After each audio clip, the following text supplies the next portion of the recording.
2026 ফিফার বিশ্বকাপ থেকে বদলে যাচ্ছে ফুটবলের ইতিহাস। প্রথমবারের মতো 48 দল নিয়ে মাঠে গড়াবে এই আসরটি। এই আসরটি অনুষ্ঠিত হবে যুক্তরাষ্ট্র, কানাডা এবং মেক্সিকোতে। আর এই টুর্নামেন্ট ফুটবলে নতুন কিছু উপহার দেবে বলেও মন্তব্য করেছেন ব্রাজিলিয়ান সুপারস্টার নেইমার জুনিয়র। বিস্তারিত বাকি অংশে। 26 ফিফার বিশ্বকাপ থেকে বদলে যাচ্ছে ফুটবলের ইতিহাস। প্রথমবারের মতো 48 দল নিয়ে মাঠে গড়াবে এই আসরটি। এই আসরটি অনুষ্ঠিত হবে যুক্তরাষ্ট্র, কানাডা এবং মেক্সিকোতে।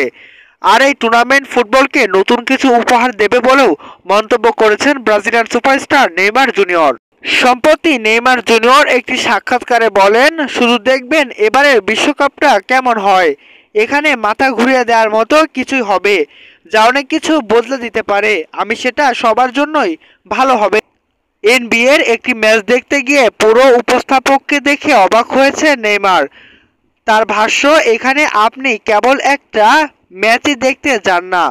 বিরতিতে কেউ নাচে, কেউ বল ছুঁয়ে স্কোর করে, ম্যাচের আগে আবার বিখ্যাত কেউ জাতীয় সঙ্গীত গায়। সব মিলিয়ে পুরো অভিজ্ঞতার উপভোগ্য। তাই ফুটবল মাঠে কিছু পরিবর্তন আনা দরকার বলেও মনে করেনি তারকা ফুটবলার। তিনি বলেন, 90 মিনিট খেলা হয়, কিন্তু সেখানে বিরতির দর্শকদের জন্য কিছুই থাকে না। সবাই স্টেডিয়ামের গেটে চলে যায়। কেন মাঠের ভেতরে কিছু করা যায় না? আমি জানি না ভিন্ন কিছু কেন করা যায় না। উল্লেখ্য, এখনো পর্যন্ত ব্রাজিলের হয়ে 2014, 18 এবং 22 সহ মোট 3টি বিশ্বকাপ খেলেছেন নেইমার। জাতীয় দলের ইতিহাসের সর্বোচ্চ গোলদাতা তিনি, যেখানে 79 গোল তার।